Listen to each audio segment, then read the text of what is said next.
శ్రీ రేణుకా ఎల్లమ్మ తల్లి ఆశీస్సులతో జ్యోతిష్యం చెప్పబడను.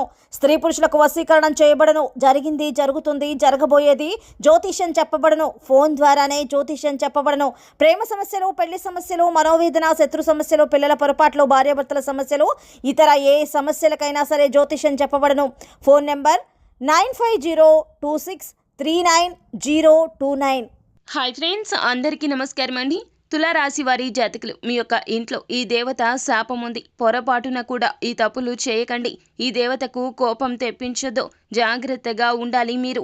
అసలు ఏం జరగబోతుంది, ఏ దేవత శాపం మీ మీద ఉన్నదో తదితర పూర్తి వివరాలు అన్నీ కూడా మనం ఈ వీడియోలో సంపూర్ణంగా సవివరంగా తెలుసుకుందాము. అంతకంటే ముందు ఫ్రెండ్స్, వీడియోని పూర్తిగా చూడండి. అప్పుడే మేము ఏం చెప్పబోతున్నామో మీకు అర్థమవుతుంది.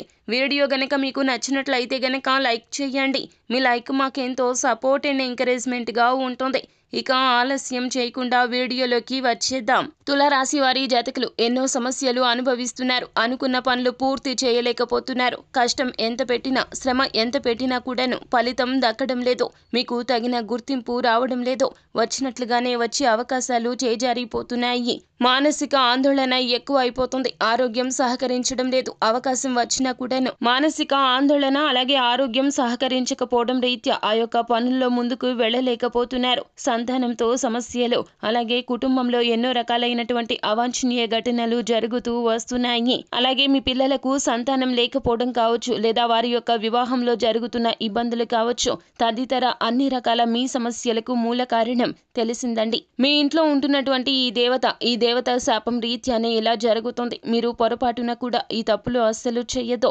ఈ దేవతకు కోపం వస్తుంది. ఇక అన్ని విఘ్నాలే కలుగుతాయి. మీ జీవితంలో సంతోషం అనేదే లేకుండా కనుమరుగు అయిపోతుంది. అయితే ఆ దేవత ఎవరు అంటే గనక నాగదేవత. అవునండి, నాగదేవత మీ ఇంట్లోనే ఉన్నది. మీరు తెలుసో తెలియకో చేసినటువంటి తప్పిదాల రీత్యా నాగదేవత ఎంతో కోపంగా ఉంది. అందుకే ఇటువంటి శాపం మీకు తగిలింది. అందుకే జీవితంలో సంతోషం అనేదే లేకుండా అయిపోయింది. అయితే మీరు చేయకూడనటువంటి తప్పులు ఏమిటో, అలాగే మీరు ఏ పనులు చేయడం రీత్యా నాగదేవత యొక్క కోపాన్ని తగ్గించుకోగలుగుతారు, ఏ పరిహారాలు పాటించాలో కూడా ఇప్పుడు తెలుసుకుందాము. నాగదేవత శాపం నుండి బయటపడాలంటే మీరు కొన్ని రకాల పనులకు దూరంగా ఉండాలండి. మొదటగా గొడవలు పడ్డము, తరచుగా అందరితో గొడవలు పడ్డము, ఎదుటి వారిని అడ్డగించి మాట్లాడము, ఎదుటి వారి మీద అహంకార పూరిత ధోరణి ప్రవర్తించడము, వారి మాట కన్నా మీ మాటే నెగ్గాలి అనుకోవడం లాంటివి చేయొద్దు.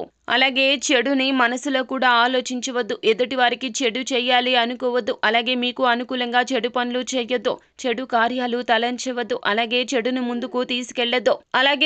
ముందుకు తీసుకెళ్లకుండా ఉండండి. చెడు వైపు నిలబడకుండా ఉండండి. ఖచ్చితంగా నాగదేవత శాపం అనేది తగ్గుతుంది. అలాగే ఎవరైతే గర్భిణీ స్త్రీలు, చిన్నపిల్లలు లేదంటే ఆడవారు ఉంటారో అటువంటి వారిని ఇబ్బంది పెట్టవద్దు. వారితో ప్రేమగా మసులుకోండి. అందరితో కలివిడిగా ఉండండి. ఎప్పుడు చిరునవ్వు చిందిస్తూ ఉండండి.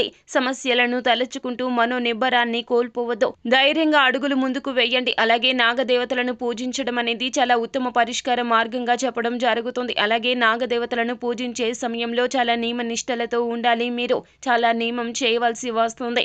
ఎప్పుడైతే నియమ నిబంధనలతో నాగదేవతలను పూజిస్తారో అప్పుడు మీ యొక్క కష్టాలకు తగు పరిష్కార మార్గం సూచించబడడం జరుగుతుంది. అంతేకాకుండా నాగదేవత శాపం తగ్గాలి అంటే గనక మీరు ఈ యొక్క పరిహారాలు కూడా పాటించాల్సి ఉంటుంది. ప్రతి మంగళవారం నాగదేవతలను పూజించడం, పుట్టలో వెళ్లి పాలు పోసి నాగదేవతలకు చెందిన ముద్ద అనగా చమ్మిలి ముద్దను నైవేద్యంగా పెట్టాలి. అంటే బెల్లము, నువ్వులు కలిపి నైవేద్యంగా నివేదించడం రీత్యా అనుకున్న పనులు ఖచ్చితంగా జరుగుతాయి.